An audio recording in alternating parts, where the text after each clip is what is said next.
Red. I was there for a year and a half, and I was a part of Matt's training camp for St. Pierre in December of 2007. We actually trained at the hospital there in Hillsboro, Illinois. They had a fitness center, an indoor pool, indoor track, and everything.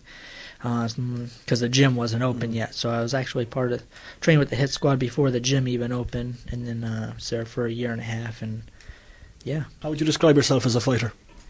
I'm mean. I'm a wrestler. Great cardio. You're not going to find anybody with more heart than I have. Been in some bad situations in some fights, and kept fighting through them, and I'm a wrestler. I can strike too. I think a lot of people underestimate my striking because of my wrestling background. Yeah. How did you end up at Cork and teaching MMA at the boxing clinic? How I ended up in Cork is Coach Fiore from the hit squad called me on a Saturday. Said he had an opportunity for me to be the head MMA coach at a gym in Ireland. And that was on a Saturday, and I had a lot of personal things going on back home. I needed to get away, and this was a perfect opportunity for me to get away. And like I said, he called me on a Saturday, and I left on Wednesday. Was it that easy a decision? I told him right when he called me. I said, I'm in. I got my passport waiting. He said, well, just hold on a second. We'll call you on Monday so you can think about it for a couple of days. And I said, Coach, I don't have to think about it. I'm in. Was it always your dream to coach MMA? Well, I have my own gym back at home, Robbins Mixed Martial Arts. I kind of handed it over to my strength and conditioning coach, my best friend Ryan, and he had been running it for the past few months. Because I just went through some personal things and got burnt out on the fighting and running a business and trying to train for my own fights as well. So this opportunity for me to train and train other people, not have to worry about chasing money down from members and paying the bills to run a gym. So it's a good opportunity for me. Has it been tough preparing for your fight and coaching MMA a couple of times a week here at the same time? It's never really hard preparing for a fight. When you're coaching, what makes it hard to prepare a fight is when you're coaching and you're also running a business. That to me was the hardest part, because you get caught up in running the business. It's frustrating because that's how you pay your bills, and your members don't ever pay their bills on time, so you're always chasing their money.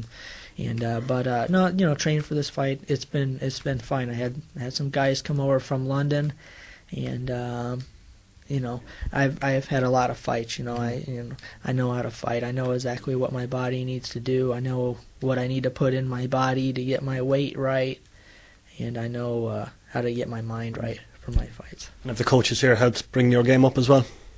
Yeah. My stand-up has gotten a lot better, a lot tighter. We got some great boxing coaches here, Hish and Haas. So everything's great. I feel like my stand-up's gotten tighter. I've always been I always like to throw my hands, so I always felt like I had good power. Now I think I have more power, and I'm using less effort to do it. Mm-hmm. Now, Cage Warriors 39, happening just over a week's time. It's the second event under new management. Were you aware of the standing of Cage Warriors even in the States? I've heard. I had heard of it because I read. It's on some of the websites and the MMA news websites back at home. I never really followed it. I never really knew too much about it till Coach Fiore called me and gave me this opportunity. And when he called me that Saturday and told me about the coaching opportunity, I said, "Well, can I fight? Can I keep fighting?" He said, "Absolutely." So here I am.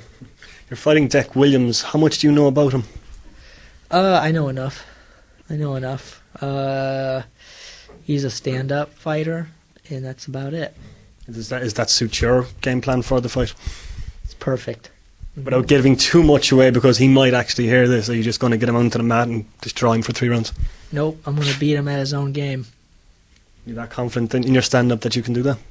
I'm more confident in my stand-up than I am in his. I'm not confident in his stand-up at all. He said something in an interview that amused me, was that he said that if you were from Cork and if you were from Ireland, you'd have the home team advantage.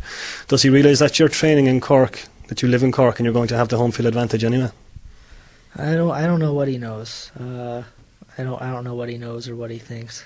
So, if anyone's thinking about coming out to see your fight, what can they expect, and should they come out and see you fight? Well, when you come to see me fight, you're going to see a really experienced fighter. You're not going to see somebody that goes out there and that looks inexperienced, that's been doing it for a year or two. My first pro fight was in 2005. Mm-hmm. I wrestled since I was 11. So I know the game. I know a lot of tricks of the trade. I stay composed. You're never gonna rock me, and I'm gonna be, out of my element. You're gonna see a good, experienced fighter that knows what the hell's going on. And with a huge Cork crowd cheering you on as well is going to help. Yes, sir. Finally, just one more question. Graham McCormick is fighting one of your students on the card. It's his first fight, so you talked about experience there. Is an experience going to play a part in that? And are you confident in Graham's ability to go out and win this fight? Yeah, I'm confident in Graham. Most of the guys, they're doing the same training that I'm doing, and I'm confident in my training. So that means I'm going to be confident in him. He's a tough kid. I've been, teaching him some of the tricks that I know. We've been tweaking his game. He's just a tough kid. You look at him in practice and you can see some natural ability in him. Mm-hmm. So he'll be just fine. Red.